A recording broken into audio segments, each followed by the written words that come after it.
गोपाल जी, सम्मानित मंच, सामने बैठे मेरे सभी भाइयों, बुजुर्गों, बच्चों, हमारी मातृशक्ति। और शायद हमें भी नहीं पता था कि 9 से 1:30 बजे तक का टाइम है, हम भी आते थोड़े लेट हो गए, उसके लिए माफी भी चाहेंगे।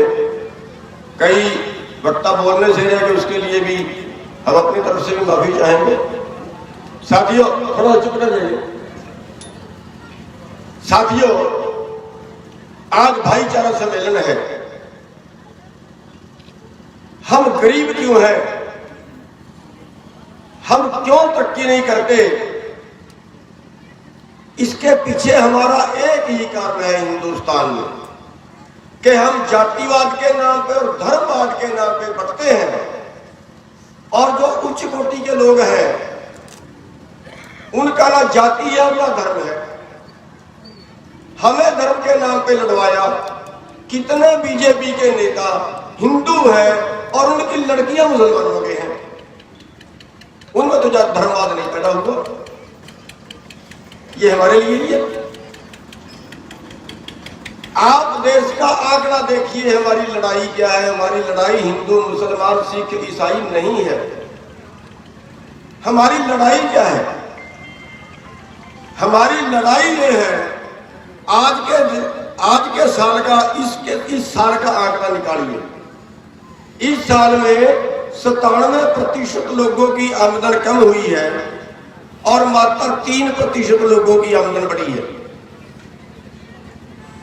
और कितनी बड़ी है? जिस दिन से लॉकडाउन शुरू हुआ पिछले 5 जून से, उस दिन से सारे देश की आमदन कम हुई है और अंबानी की आमदन 73% बढ़ी है। 73% कितनी है? 90 करोड़ 1 घंटे के, यानी 2150 करोड़ प्रतिदिन के उनकी बढ़ी है, सारे देश की कम हुई है। 2150 करोड़ का मतलब है आपके मेवात में 10,000 किले से ज्यादा एक दिन की कमाई में मोल खरीद सकता है। सवाल है, हमारा जीवन स्तर कहाँ है और बाकी जो लुटेरे हैं, जो पूंजीपति लोग हैं, उनका जीवन स्तर कहाँ है?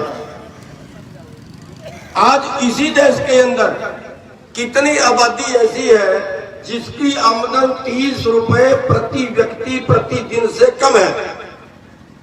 एक दिन में एक आदमी के 30 रुपए, और दूसरी तरफ एक दिन में एक आदमी के पास 2150 करोड़ रुपए। आज हमारा देश 107 देशों में 102वें स्थान पर है भुखमरी में। केवल जिनको रोटी नहीं मिलती, 107 देशों में 102वें स्थान पर खड़ा है।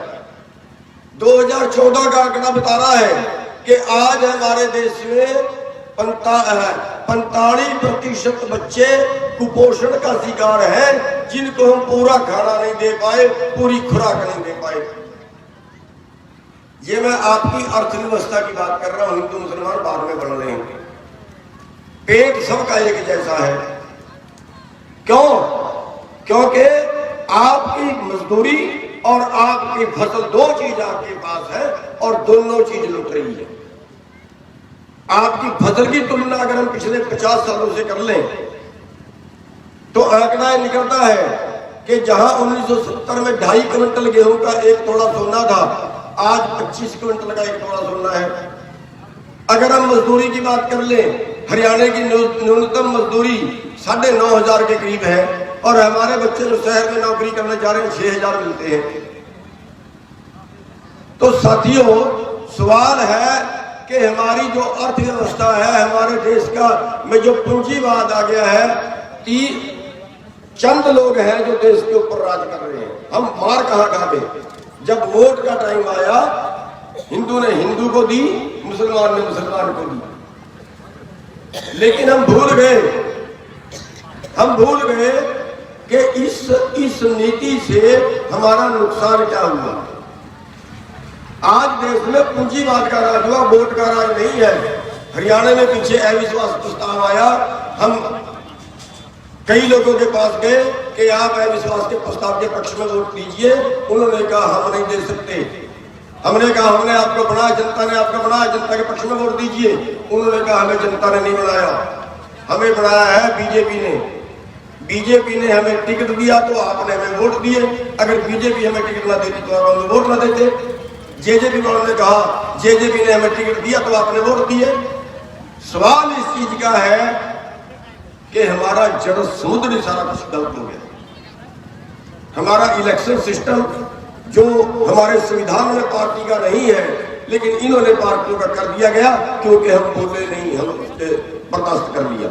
हमारे देश का सिस्टम जो पैसे वाला होता है उसको हम चुनाव जिताते हैं और जो दूसरा होता है उसको चुनाव नहीं जिताते। तो मैं बहुत ज्यादा इस पे लंबा नहीं बोलूंगा क्योंकि टाइम बहुत ज्यादा हो गया। हमारी मैंने भी चल रही, मैं बेनती करूंगा थोड़ा 10 मिनट के लिए और बैठे तो शायद कोई इनका दिक्कत है, कोई नमाज का बता रहे थे।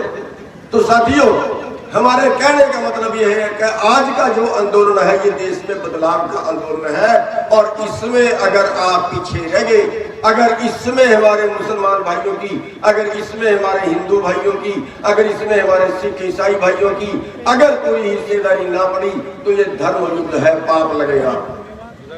पाप लगेगा जिसने इस धर्म युद्ध में हिस्सा ना लिया। ये देश को भुखमरी से बचाने का आंदोलन है, केवल किसान आंदोलन नहीं है। करोड़ों लोग भुखमरी से मरेंगे, आपकी रोटी चंद लोगों के गोदामों में कैद होगी। आपकी रोटी का भाव अंबानी और अडानी तय करेंगे और फिर वो कैसे तय करेंगे आप जानते हैं। इसलिए ये धर्म युद्ध है। इस देश को बचाने के लिए, इस व्यवस्था को बदलने के लिए हर आदमी को आगे आना होगा और तब तक लड़ना होगा जब तक हम जीत नहीं जाते, चाहे इसमें शहीदियां 500 हो और चाहे इसमें 5000 हो।